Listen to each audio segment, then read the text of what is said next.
कि रूल्स और कानून हम खुद ही बनाते हैं, फिर हम खुद ही तरमीम कर देते हैं, फिर हम तब्दील कर देते हैं, फिर हम उनको लागू कर देते हैं, फिर कोर्ट में बात चली जाती है। तो ना खुदा ही मिला, ना वसाले सनम, ना इधर के रहे ना उधर के रहे, उनका तो बेचारों का ये हाल हो गया।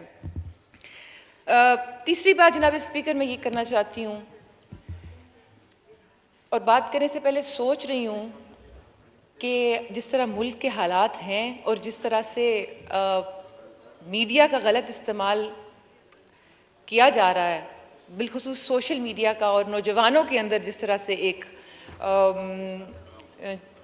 झूठ को और झूठे बयानिए को जिस तरह हमने देखा अभी पिछले 4-5 महीनों में वो किया जा रहा है, तो मैं, और इसी तरह बाकी अवाम के लिए, तो मैं बात करते हुए भी सोच रही हूँ कि मैं बात करूँगी तो कहीं नाउज़बिल्ला तौहीन अदालत तो नहीं हो जाएगी, और अगर मैंने कोई और बात की तो नाउज़बिल्ला तौहीन मज़हब तो नहीं हो जाएगा। मैं वो लफ्ज़ इस्तेमाल नहीं करना चाहती, वो इसीलिए तौहीन मज़हब का लफ्ज़ इस्तेमाल किया है। जनाब स्पीकर, एक फ़ैसला आता है इलेक्शन कमीशन का जिस पे शाह महमूद कुरैशी साहब और असद उमर साहब फरमाते हैं कि पीटीआई की जीत हो गई, शेख रशीद साहब फरमाते हैं कि पीटीआई की जीत हो गई, और पीडीएम को मुंह की खानी पड़ी। जनाब स्पीकर, अगर उनकी जीत हो गई तो मैं ये सवाल मासूमाना सा करना चाहती हूँ, तो वावेला किस बात का मचाया हुआ है? मैं ये सवाल करना चाहती हूँ कि इलेक्शन कमीशन के बाहर धरना देने का या एहतजाज की कॉल देने का क्या मकसद है? मैं सवाल करना चाहती हूँ कि वो राजा सिकंदर सुल्तान साहब इनके अपने नॉमिनेटेड थे, उनके लिए इनका क्या अब अल्फाज हैं? मैं ये सवाल करना चाहती हूँ कि क्या ज़िमनी इलेक्शन से पहले जिस तरह की गर्दान अलापी गई कि धांधली हो रही है, ये हो रहा है, वो हो रहा है, और ये उन सीटों से भी जीत गए जो बकौल इनके अपने के हमारे कागजों में भी नहीं था हम जीतेंगे, क्योंकि इसमें कोई दो राय नहीं कि इमरान खान को वोट पड़ा है पब्लिक का, डायरेक्ट बल्ले पे ठप्पे लगे हैं, और उसकी वजह सिर्फ वो झूठा बयानिया, क्योंकि वो प्रोएक्टिव इंसान है, उनको जिस तरह इस्तेमाल करना आता है सोशल मीडिया, क्योंकि वो फरमाते हैं हमें कि हमेशा कि उतना झूठ बोलो कि लोगों को सच लगने लग जाए, और वो बड़ी खूबसूरती के साथ इस चीज़ को जो है वो उसके ऊपर अमल करते हैं, और उनकी खुशकिस्मती है, और इसलिए वो मैं उनको दाद देती हूँ कि वो जिस तरह अवाम के अंदर एक चीज़ लाने में कामयाब हो जाते हैं। लेकिन मैं अवाम से रिक्वेस्ट करती हूँ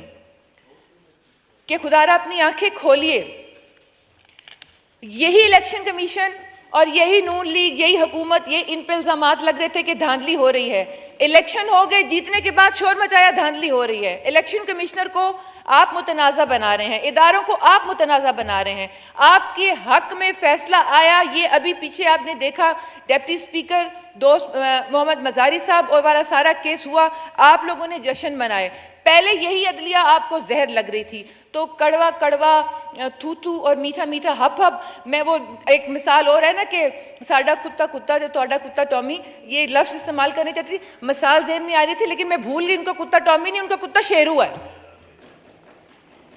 टॉमी भी नहीं है। जनाब स्पीकर, ये मैं अवाम से भी पूछना चाहती हूँ, मैं यहाँ पार्लियामान से भी पूछना चाहती हूँ कि अगर उनकी जीत हो गई इस फैसले में, तो वो शोर क्यों मचा रहे हैं, वो रो क्यों रहे हैं? वो हमें कहते हैं एजेंट, अब तो माशाल्लाह मौलाना इमरान खान बन गए, फतवे भी जारी करते हैं, कहते हैं शिर्क है, नाउज़बिल्ला। शिर्क की डेफिनेशन भी उन्हें पता है। मैं तो आलिम दीन नहीं हूं जनाब स्पीकर, नाकिस इल्म है मेरा, लेकिन मुझे पता है नाउज़बिल्ला। वो अपने साथ कभी कहते हैं मैं मैसेंजर्स ऑफ गॉड की एग्जाम्पल देते हैं, मैं नाम पे मैं इस काबिल हूं कि मैं किसी हस्ती का नाम लूं जनाब स्पीकर, एक गुनाहगार इंसान हूं मैं। कभी वो कहते हैं कि मैं उस तरह से मैं उनकी पैरवी कर रहा हूं और आप यूं मुझे करें, मुहर्रमुल हराम का महीना, शोदा का महीना, आज़ादारों का महीना, और फिर आप मजहबी टच जो आप देने की कोशिश करते हैं, कभी आप कहते हैं आप हुसैनी लश्कर में से हैं, आपको पता भी है हुसैनी लश्कर का मतलब क्या होता है? हुसैन ने तो कंप्रोमाइज नहीं किया था, अपने असूलों पे डटे रहे थे, और आप अपनी कुर्सी बचाने के लिए पूरे मुल्क को दांव पे लगाने के लिए तैयार हो गए। आप जवाब नहीं दे सकते कि आपके गैर मुल्की लोग, वाज़ेह है, लिखा हुआ है कवानीन में कि कोई भी गैर मुल्की, ये जो ओवरसीज पाकिस्तानी वाला नया ड्रामा इन्होंने अब रचाया जनाब स्पीकर, कि उनको गुमराह करें। अगर मेरी आवाज़ उन तक पहुंच रही है, मैं तमाम ओवरसीज पाकिस्तानियों कहना चाहती हूँ, आप हमारी रीढ़ की हड्डी हैं, हमें आपसे प्यारा कोई नहीं है। और ये कहीं पे नहीं लिखा हुआ कि ओवरसीज पाकिस्तानी जिनका नायका बना हुआ है वो किसी भी सियासी जमात को फंड कर सकते हैं। ये वाज़ेह है, नई ममानियत।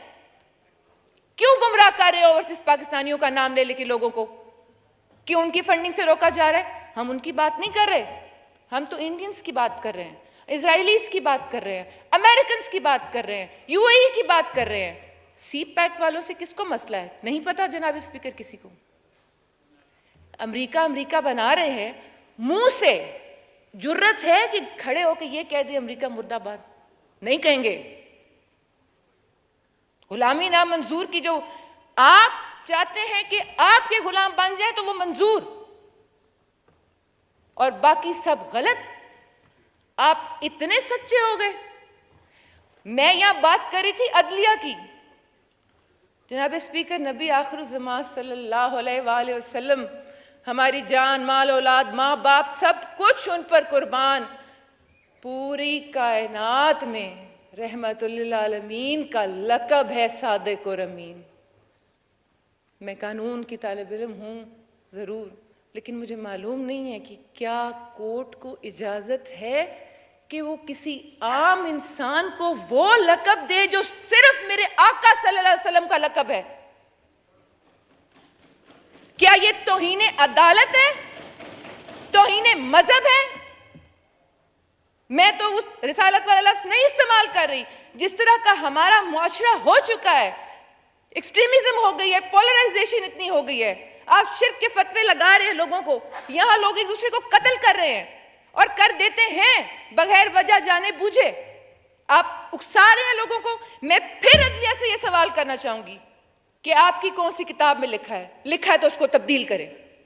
मैं आप सबसे ये रिक्वेस्ट करूंगी कि अगर आइन में कहीं लिखा है कि उनको इजाजत है कि वो किसी भी आम इंसान को ये सर्टिफिकेट दे दें, नाउज़ बिल्ला, जो लक़ब सिर्फ मेरे आका का है। मोहम्मद सादिक और मोहम्मद अमीन नाम रखने से कोई सादिक अमीन नहीं बन जाता जनाब स्पीकर। मेरी समझ से बालातर है कि आका सल्लल्लाहु अलैहि वसल्लम का लक़ब किसी आम इंसान को कोई दे कैसे सकता है, चाहे वो कोई भी हो, चाहे उसकी गवाही पूरी दुनिया ही क्यों ना दे। वो मेरे आका का लक़ब है। जनाब स्पीकर, इमरान खान साहब की मैं यहां एक शेयर करना चाहूंगी जो मेरी आखिरी मुलाकात उनसे हुई जब ये अदम एतमाद की तहरीक पेश हुई। उन्होंने मुझे बुलाया, मैं उनको मिलने गई बनी गाला में। प्राइम मिनिस्टर थे वो उस वक्त। मैं ये बात बाहर मीडिया के सामने भी कर सकती थी, मैं अपनी वीडियो बयान भी जारी कर सकती थी। यहाँ इसलिए कर रही हूँ ताकि किसी के दिल में कोई शक ना रहे कि मैं यहाँ इस छत के नीचे खड़े होकर इस मौजूद ज़बान में झूठ बोलूँ। शाह महमूद कुरैशी साहब, आमिर डोगर साहब, आसमा कदीर साहिबा मौजूद थे, ये जो हमें आज इल्ज़ाम लगा रहे और कह रहे हैं। मुझे इन्होंने कहा मैं आपको बिल्कुल मनन वो बात बता रही हूँ जो मेरी इनसे वो आखिरी मीटिंग हुई। मैं उस वक्त तुर्की के दौरे से वापस आई थी। इन्होंने कहा आप अपोजिशन से राब्ते में हैं? मैंने कहा जी हूँ। मुझे कहते हैं आप किस किस से मिली हैं? हमने सुना है फलां फलां ने आपको अप्रोच किया। मैंने इनसे कहा जी आपके पास शायद कम बंदों के नाम है, मुझे फलां ने भी अप्रोच किया है। मैंने इनको झूठ नहीं बोला, मैंने इनको सच बताया। शाह महमूद कुरैशी साहब इस बात के गवाह हैं, आमिर डोगर इस बात का गवाह है, वो कर जाएं तो और बात है। फिर मैंने उनसे कहा, मैंने कहा मुझे आपसे बहुत शिकायत हैं। कहते हैं आपको ज़ाती शिकायत है? मैंने कहा नहीं सर, ज़ाती नहीं है, ज़ाती होती तो ज़ाती तो क्या है, किस लिए बैठी हूँ। मुझे जब 4 साल गुजर गए हैं, मुझे अपने हल्के और बहुत से, लेकिन इस टाइम मैं आपको मनोवान स्पीकर साहब वो बात बता रही हूँ जो मेरा उनके दरमियान बात हुई। मैंने कहा मैं इस टाइम, आप खान साहब इस टाइम नहीं है, आप मुश्किल में है कि मैं आपको शिकायतें सुनाऊँ बैठ के। हाँ, लेकिन मैं अपोजिशन की हम ख्याल भी हूँ, मैं उनसे मुलाकातें भी करती हूँ और कोई जुर्म भी नहीं है क्योंकि आप सब लोग करते हैं, तो मेरा कोई जुर्म नहीं है। वोट की बात हुई, उन्होंने फरमाया कि अच्छा ठीक है, आपने हमें बताया सच। मैंने कहा नहीं, मैं आपको पूरा सच बता देती हूँ, शायद किसी आदमी में भी इतनी हिम्मत ना हो, मैं आपको बताती हूँ और शायद मैं आगे भी मिलूँ। मैं आपसे नहीं करती। हाँ, मैं एक बात आपसे वादा करके जाती हूँ, क्योंकि मैं आपको वालिद साहब की तरह हमेशा आपकी इज्जत की है, अभी भी करती हूँ, कि मैं वोट आपके खिलाफ कास्ट नहीं करूँगी। बेशक ये मेरा आईनी हक है, मैं कर भी सकती हूँ, लेकिन ये अल्लाह ताला और उसके रसूल के करम से, मेरे माँ बाप की दुआओं से आप वसीला बने हैं और ये सीट मुझे आपने दी। आप मुझे हमेशा कहते हैं तुम्हारी मेहनत के नतीजे में तुम्हें ये हमने नवाजा है, जो बाद में हमें तोहफे सुना रहे थे। तो मैंने उनसे ये कहा कि मेरा ये वादा ज़रूर है कि मैं आपके खिलाफ वोट कास्ट नहीं करूँगी। ये मेरी उनसे बात हुई और मैं उठ के वहाँ से वापस आ गई। जनाब स्पीकर, मैं ये कहना चाहती हूँ कि मैंने कौन सी खिलाफ वर्जी की, जबकि मुझे आइन भी इसका हक देता है, कानून भी देता है। ज्यादा से ज्यादा क्या होता, मैं नाअहल हो जाती। तो फिर वो झूठ बोलते हैं आके। मैं उनसे ये पूछना चाहती हूं कि ये जो हमें करोड़ों करोड़ों करोड़ का इल्जाम लगा रहे हैं, साबित कर सकते हैं वो तो 4 साल में मियां नवाज शरीफ की चोरी साबित नहीं कर सके, जिनको वो कहते हैं शहजाद बकर अकबर अब ये लेके आ रहे हैं, अब ये हो रहा है, अब ये एसेट रिकवरी यूनिट में पैसे आ रहे हैं, अब फलाने की टीटियां आ रही हैं, अब फलां के साथ ये हो गया। मुझे ये तो बताएं। फिर कहते हैं कि करप्शन, खुसरो बख्तियार पे कोई केस नहीं है, हाशिम जमा बख्त पे कोई केस नहीं है, सिप्तैन खान पे कोई केस नहीं था, अलीम खान पे कोई केस नहीं था जब ये थे उधर अलीम खान साहब। अभी मैं कितनों के नाम लूं जो नैब ज़दा, इनकी आधी से ज्यादा कैबिनेट थी, कितनों के नाम लूं जो इंपॉर्टेंट कैबिनेट बनाई इन्होंने। फिर ये बातें हमें करेंगे। मैं अगर खुशाब के अवाम की बात कर रही हूं और 2-4 चीजों की बातें कर रही हूं और फिर ये कहते हैं कि ये लोटे हैं, तो वो जिनको लेके आ रहे हैं उनकी ये क्या तारीफ करेंगे, उनको क्या कहेंगे? ये उनको सोचना चाहिए जो पीटीआई में जा रहे हैं। मैं इसीलिए कई बार यहां कह चुकी हूं, पीटीआई में मैं हूं, पुरानी पीटीआई के वर्कर्स में से हूं। पाकिस्तान तहरीक इंसाफ जो नजरिया था, जिस पे आई थी, पाकिस्तान तहरीक इंतशार नहीं, ये जो बाहर हो रहा है। और ये जो कह रहे हैं कि ये बिक गए, तो आपके पास जो आ रहे हैं वो कहां से आ गए? क्या परवेज इलाही ने लोगों को पैसों की ऑफरें नहीं की इलेक्शन में? सबूत है लोगों के पास। मैं खैर लंबी बहस में क्या जाऊं, क्योंकि औरत भी उनको वही लगती है जो उनके घर बैठी है, जिसके साथ वो कह रहे थे मैं बैठ के फिल्म देख रहा था तो मुझे पता लगा। मैंने कहा अब छोड़ो, क्या है, अब रेस्ट के दिन है। तो मैंने टीवी ऑन किया तो अवामी मोबाइल ऑन किया तो अवामी इतने मासूम उकसा के अवाम को कहते हैं मुझे पता ही नहीं। जनाब स्पीकर, जो हम 20-22 लोगों के साथ सलूक हुआ, जो हमने ना आइन तोड़ा ना कानून तोड़ा, ना कोई बात की ऐसी, भाग भाग के कोर्टों में चले जाते हैं, चिट्ठे रोज हमें आ जाते हैं जी अब फलां जगह अपील होगी, फलां जगह अपील हो गई।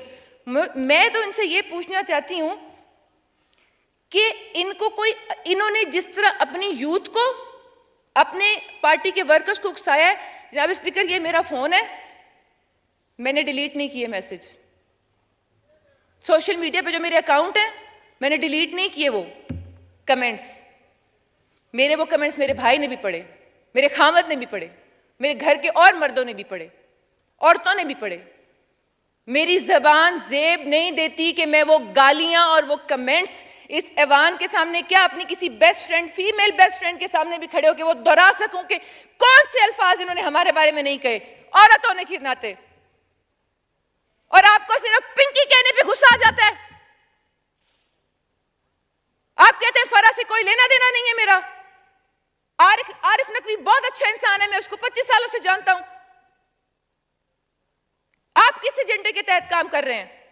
क्या आप नहीं कर रहे बाहर के एजेंडे पे काम? आप कहते हैं मैं मगरिब को जानता हूं, मगरिब को जानता हूं। आप मगरिब को ही जानते हैं वाकई, क्योंकि आपको पाकिस्तान का कुछ पता नहीं। आपकी बात बिल्कुल ठीक है, आप मगरिब को ही जानते हैं।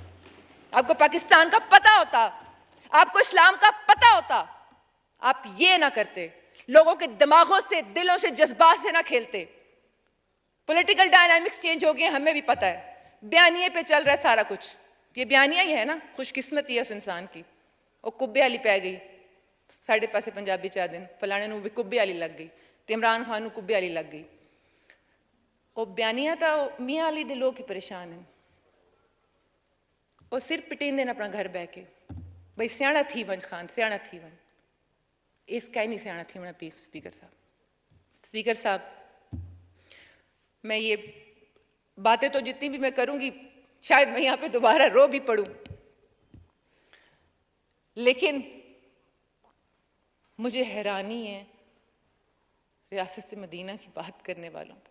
ये अभी यकम मुहर्रम अल हराम को हज़रत उमर फारूक का यौम शहादत गुजरा। आप किस मुंह से बात करते हैं रियासत मदीना की? मुझे तो लगता है खान साहब को उर्दू में रियासत मदीना लिखना भी नहीं आता होगा। जो हमें कहते हैं उर्दू बोलो उर्दू बोलो, वो शायद इसीलिए कहते हैं ना, क्यों कहते हैं मगरिब का मुझे पता है। नहीं, मैं नहीं, पाकिस्तान का मुझे नहीं पता। वो तो एक दफा ये भी फरमा रहे थे हमें कि मैंने टीवी ऑन किया और मैंने कहा ये 100 डेज परफॉर्मेंस का जब वो शोशा छोड़ा था हम लोगों ने ही छोड़ा था ना, मैं भी थी शामिल। तो फरमा रहे थे कि मैंने टीवी ऑन किया, मैंने बुशरा बेगम से कहा कि देखो यार क्या जुल्म हो रहा है, ये क्या हो रहा है, क्या पाकिस्तान में। उसने मुझे कहा कि खान साहब आप प्राइम मिनिस्टर हैं। ये उस बंदे की दिमागी कैफियत है जो उस वक्त प्राइम मिनिस्टर ऑफ पाकिस्तान था और कह रहा था कि मैंने टीवी खोला और हम जैसे बेवकूफ लोग वहां पे खड़े होकर तालियां बजा के खान साहब के नारे मारे हैं। क्या बात की है खान साहब ने, कट्टों की बातें कर रहे थे, मुर्गियों की बातें कर रहे थे। बातें ठीक थी, मतलब आम जमींदार ये गांव में ऐसा ही होता है। वो कित्थे गए कट्टे थे, कित्थे गई कुकड़ियां, कोई समझ नहीं आई। और लब्बे किनू उनसे पूछती हूं मैं, और खास तौर पे खुशाब की आवाम से मैं पूछती हूं। वो नौजवान जो कहते थे कि कामयाब जवान प्रोग्राम का कर्जा कैसे मिलता है, हमने सुना उस्मान डार सिर्फ अपने हल्के के इलाकों लोगों को दे रहा है, आप बताएं हमें कैसे मिलता है। हम कहते थे हमें ब्रीफ ही नहीं किया, हम आपको क्या बताएं कैसे मिलता है, एहसास प्रोग्राम कैसे मिलता है। अच्छा यकीन करें बयानिया बनाने में तो कामयाब हो गए, लेकिन अल्लाह जिसको इज्जत दे, एहसास प्रोग्राम का उन्होंने नाम लिया और लोग आके कहते थे सन बेनजीर वाले कार्ड बढ़ा दो। छीन नहीं सकते किसी का नजरिया,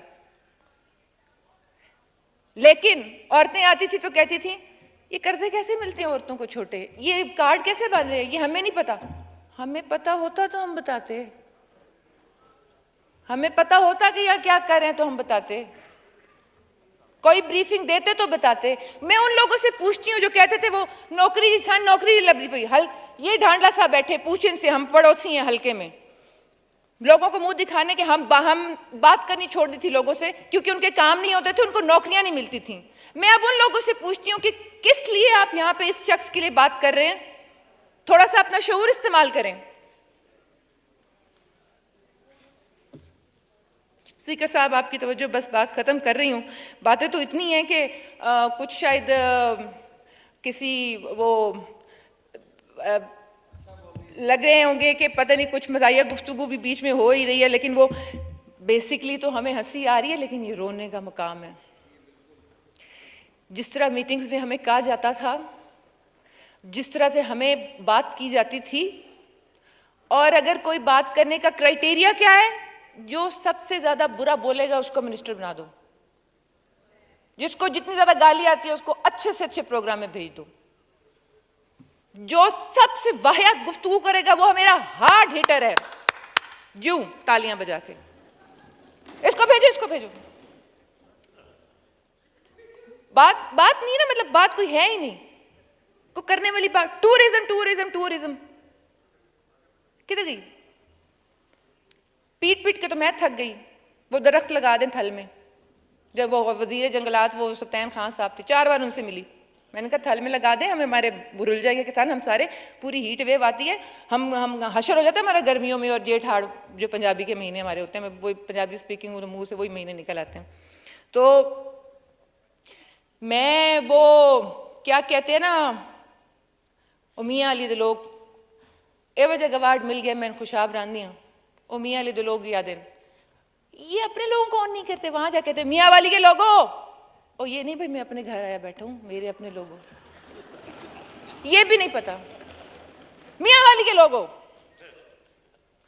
और मियाँ वाली आदे पे भाई अज सजना वसदा है गैरा कोल जिदा मान वधाया मैं माही तेकू हर कोई झिड़का देंदा है तेकू गल न लाया मैं माही ओ मियाँ ले दे लोग पिटेंदे पैन आज पे इंसान तो मुंह विखावण जोगे ने छोड़ा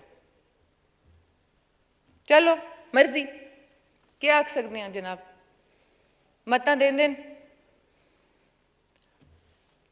मैंने न्यूट्रल अंपायर लाया मैं पहली बार तो अब न्यूट्रल से क्यों चिड़ हो रही है मैं वो वाहिद कप्तान हूं जो न्यूट्रल अंपायर लाया होंगे अब न्यूट्रल से चिड़ ना खाएं फिर कहते हैं न्यूट्रल जानवर होता है वो सारे अंपायर जानवर थे जब इन्होंने मैच जीते फिर कहते हैं कि मैं बहुत अच्छा एडमिनिस्ट्रेटर मुझे मैं क्रिकेट में मैं क्योंकि मिसाल ही दो चीज़ों से शुरू होती है ना या क्रिकेट से या केपी से तीसरी बात है नहीं बताने वाली अब केपी भी बताने जोगा नहीं रह गया तो वो यूं है और मुझे पता है मैं इतने सालों से लोगों की बॉडी लैंग्वेज ऑब्जर्व करता हूं मेरा सब्जेक्ट है इंटरनेशनल पॉलिटिक्स पहले नेशनल तो सीख लो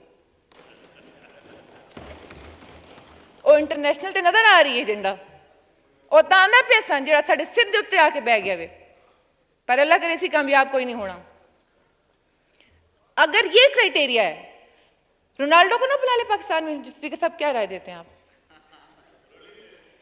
स्पीकर साहब वो अफ्रीकी कैप्टन से 2 वर्ल्ड कप जीते उसको बुला लेते हैं ऑस्ट्रेलिया ने 3-4 वर्ल्ड कप जीते हैं और बाबर आजम आजकल बड़ा अच्छा फॉर्म में जा रहा है और तो और महेंद्र सिंह धोनी का तो रिकॉर्ड है उसने champions trophy T20 world cup और एशियन कप जीता हुआ है उसका रिकॉर्ड है फिर उससे अच्छा तो कोई एडमिनिस्ट्रेटर नहीं होगा बुला रहे धोनी को आप लोग क्या मशवरा देते हैं अगर ये क्राइटेरिया है तो मिन्नत तरले करते हैं जाके कभी आके चला दे और ये बात करते हैं और फिर कहते हैं जी मैं इनकी सारी बातें झूठ साबित हुई राना सनाउल्लाह साहब को फरमा रहे थे कि ये हो जाएगा वो हो जाएगा 3 महीने केपी से नहीं निकले डर के मारे इस हुकूमत ने तो कोई केस नहीं बनाया जब उन्हें पता लगा अच्छा नहीं बना रहे हालांकि बनते थे पर पता नहीं क्यों नहीं बनाए शायद ये हुकूमत बताना चाहती थी कि हम सियासी इंतकाम नहीं ले रहे वो शेर हो गए अच्छा बस ठीक है इन्होंने तो लिए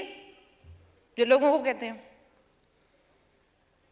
और दूसरों को नसीहत और खुद मियां फजीहत हर वो काम किया जिसे दूसरों को मना करते हैं और हर वो बात करते हैं क्योंकि मोमिन का आईना होता है जनाब स्पीकर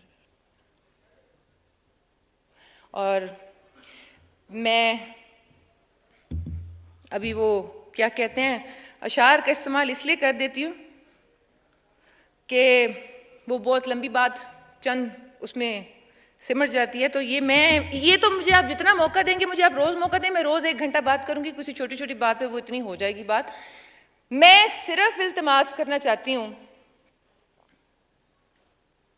हमारी 75वीं यौम आज़ादी है लेकिन मैं समझती हूँ कि हम अभी भी आज़ाद पूरी तरह नहीं हुए क्योंकि जिस तरह हमें उधर से तो आज़ाद हो गए तो ये इस तरह ये लोग हमें अपने गुलामी में जकड़ने की कोशिश कर रहे हैं मेरा ख्याल है कि हमें इस गुलामी से भी बाहर निकलना चाहिए खान साहब फरमाते थे सिखाया ना हमें क्या करें हम क्या करें हम तो वही बोल रहे हैं जो हमने सीखा है शुक्र है सही वाले सीख के जल्दी से निकल आए साइड पे बातें बाकी की बात वाली नहीं मानी तो उस टाइम ज़ाहिर है उन्होंने काबू करना था यूथ को तो वो सही नज़रिया और हम भी कहते हो तब्दीली नया पाकिस्तान वो नई चीज़ें तो जनाब स्पीकर वो कल एक बंद मोबाइल लिया है पैक बिल्कुल खोला तो ख़राब निकला तो नई चीज़ें तो यूँ भी हो सकती हैं तो उन्होंने सिखाया था बोलना वो कहते हैं जी जो चीज़ ठीक ना लगे बोलो ठीक नहीं लगती थी बोलते थे जो बोलता था वो जहर लगता था फिर अगली बार उसको बोलने नहीं देते थे और फिर कहते थे एक मिनट आप जो है ना आप जो बात करें आपको पता ही नहीं है वो कहते मैं अकले कुल्लू नाउज़ बिल्ला वो यूं है अच्छा वो यूं है अच्छा अगर आपको इतना पता है आपको ये नहीं पता बजट पे यहाँ पे खड़े होकर कह रहे हैं एक दो तस्बीह ऊपर 4 साल के बच्चों की तरह खेल रहे जैसे बॉल है हाथ में प्राइम मिनिस्टर साहब और फिर कह रहे हैं कि या ये मैं पीछे बैठी हुई थी, ये खत्म करो, ये इसको यूं करो, कब बस बंद करो, और ये क्या। तो हमने कहा खान साहब ये रूल्स नहीं है, एक एक पढ़ना पड़ता है, बताना पड़ेगा। वो बैठने के लिए तैयार नहीं है। फिर कहते हैं मुझे सब पता है, आपके कान के, नाक के, आंख के, हाथ के, पैर के, सर के, नीचे ऊपर दाएं बाएं करप्शन हो रही थी, आपको पता ही नहीं चला। फिर कहते हैं सड़कें बनाने से, यूसुफ रजा गिलानी साहब की एग्जाम्पल देते हैं कि अगर तरक्याती कामों से वोट मिलते तो यूसुफ रजा गिलानी ना हार जाता। फिर मियाँ वाली को भी क्यों पूरा इतने तरक्याती बजट दिए, क्यों दिए? उस्मान बुज़दार ने कितने अरब लगा दिए अपने, क्यों? शाह महमूद कुरैशी को अरबों के बजट क्यों दिए? और वो जो बकौल उनके तोशा खाना की चीजें बेच के तो मैंने बनी गाला की सड़क बनाई है, तो ना बनाए ना। आप तो कहते तरक्याती कामों की जरूरत ही नहीं है, कौमें ऐसे थोड़ी बनती हैं। बनी गाला भी पड़ा रहता, क्या फर्क पड़ता था? कौम बनाए आप? नहीं, डुअल स्टैंडर्ड्स हैं। मैं आज कह दूं कि खान साहब आप बिल्कुल ठीक हैं, माई बाप ये लें, यस सर, वो कहेंगे जवेरिया बहुत अच्छी बच्ची है। मैं आपको क्या क्या बातें बताऊं, कितनी बार इनको इनके पास जाके बात की, बात ही नहीं सुनते थे। फिर अवाम कहते हैं कि अवामी नुमाइंदों का तो इन्होंने, अवामी नुमाइंदों को तो इन्होंने जीना हराम कर दिया। अवाम को हम नहीं जवाब दे सकते थे, टीवी प्रोग्राम्स में जाना छोड़ दिया था, क्योंकि कितने झूठ को डिफेंड करते, कॉल्स उठानी छोड़ दी थी, नहीं बोल सकते थे और झूठ। मैं ये कोई नहीं कह रही कि ये सारे दूध के धूले हैं या कि हर किसी में खराबी, हर पॉलिटिकल पार्टी, हर गवर्नमेंट ने कुछ ना कुछ, लेकिन कुछ लोगों ने अच्छे काम भी किए हैं। बहरहाल जनाब स्पीकर, अब सवाल ये है कि मेरा ख्याल है कि ये जो कल का फैसला आया है, इमरान खान से ही सीख लें प्लीज कि लोगों को कैसे बताते हैं। इस बारे में तो दाद देना खान साहब को कि वो बड़े प्रोएक्टिव हैं। वो जो कहते हैं ना सोशल मीडिया का दौर, ये वो, ये कहते थे फेक न्यूज फलां ढिमकान, इतनी ज्यादा फेक न्यूज इनके दौर में बनी है, और अब तक फेक न्यूज पे सारी पॉलिटिक्स जा रही। अवाम हमारी बेसिकली मासूम है। अब मैं अपनी बात खत्म करूंगी स्पीकर साहब कि मैं ये इल्तमास करना चाहती हूँ, जो भी साहिब इक़्तिदार और जो रेलेवेंट इसमें लोग हैं वो, और हुकूमत वक्त, इमरान खान पे एक तो उससे कहें कि आके साबित करे पहले ये जो उसने लेबल लगाया, दूसरा कमीशन जो बने और बायपार्टिजन कमीशन बने, न्यूट्रल चीजें हो, तहकीकात कराएं। उस एक वो चिट्ठी आई है चिट्ठी आई है की वो कराएं। जो भी अगर उसमें सजावार कोई निकलता है, अवल तो है ही झूठ, उसको कटहरे में लाएं, चाहे मैं ही क्यों ना हूं, उसको दें सजा। एक आड़ी मुकाओ, दूसरा डिक्लेरेशन दें, सबूत इकट्ठे करे हुकूमत। अब इनका काम है, जाएं सुप्रीम कोर्ट के पास और पूछें इमरान खान से, बताएं इसकी तहरीक पाकिस्तान जो मैंने इंसाफ के नाम पे बनाई थी, इंसाफ कौन सा इंसाफ? ना तहरीक, ना इंसाफ, ना पाकिस्तान। और फिर कहते हैं कि हुसैनी लश्कर, इमाम हुसैन ने तो मौला अली अकबर को सबसे पहले उतारा था मैदान जंग में। इनसे कई कासिम मुसलमान को पाकिस्तान लेके आए डंडे खाने के लिए, नहीं लाएंगे। लोगों के बच्चों की जिंदगियों के साथ खेल रहे हैं ये। आप हुसैनियत की बात करते हैं, शर्म आनी चाहिए आपको ये मिसाल देते हुए भी। आप मजहब का कार्ड खेलते हैं, आपको पता है कि ये कार्ड बिकता है, खून खराबा होगा।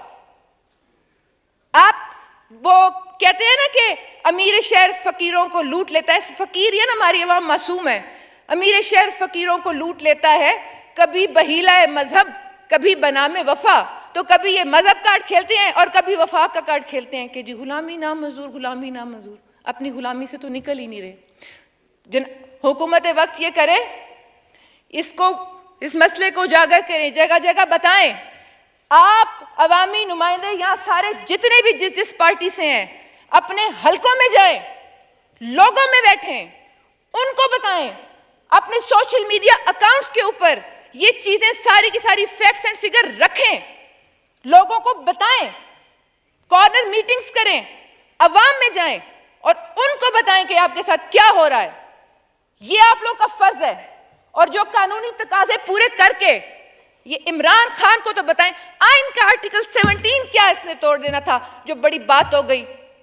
आर्टिकल 6 के तो पहले भी जुमरे में आ रहे थे, जो इस कुर्सी पे बैठ के धज्जियां उड़ाई गई। इनके लिए तो ये मामूली सी बात है।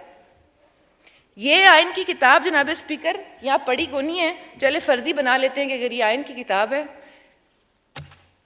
इनू इत्थे रख दो, तुसी भी ते असी भी घर चले जाने। यहां पे 2-4 लोग बिठा देते हैं, वो जो हैं जिनके बारे में हमें भी गिले रहते हैं, उनको भी रहते हैं, अगर तो वो हैं। वैसे तो माजर से वो नहीं भी होते तो उनको कहते हैं आ जाओ जी, अल्लाह का नाम है, बचा लो। तो हमारा यहां होने का कोई मकसद नहीं है। अगर हम कवानीन बना नहीं सकते, उन पे अमल दरामद नहीं करवा सकते, तो इस असेंबली का भी कोई मकसद नहीं है। ये करोड़ों रुपया रोज का जो खर्च हो रहा है, और मैं जो यहां खड़े होकर कब से बोल रही हूं, कोई मकसद नहीं है मेरी इन बातों का। अमल करें, कानून बनाए, तरामीम करें जो हकीकत में हक है, और उसके ऊपर ये सारा अमल दरामद होना चाहिए। और आखिर में जनाब स्पीकर चंद अशआर सुनाऊंगी। बहुत जज्बाती हो रही हूँ, कहीं और जज्बाती ना हो जाऊं, और जब आप ज़्यादा जज्बात में होते हैं तो मुंह से ऐसी ऐसी बातें भी निकल जाती हैं जोश खिताबत में, कि जो नहीं निकलनी चाहिए। तो यूं तो मुजरिम की हर एक बात भुला दी जाए, बेवकूफ़ी पे मगर सख्त सजा दी जाए, अदल होता रहे पर कोई सजा ना पाए, शोबदाबाजी की तारीख बढ़ा दी जाए, काजी बहरा हो तो गूंगे को वकालत देकर 4 अंधों पे समाअत ये दिखा दी जाए, लोहे गुमगुश्ता में हर फैसला करके महफूज पढ़ के तहरीर शहनशाही सुनाई जाए, हक मुकर्रर सुने जाने का है तौहीन कज़ा, एतराजात पे ताज़ीर लगा दी जाए। और जनाब स्पीकर, अपने आमाल पे गड़ जाए ज़मीं में फिल फौर, अदल की आंख से गर पट्टी हटा दी जाए। और आखिरी शेर है कि अदल के फैसलों में पुख्तगी आ जाए कैस, अदल के फैसलों में पुख्तगी आ जाए कैस, एक कटहरे में अगर आग जला दी जाए। बहुत शुक्रिया।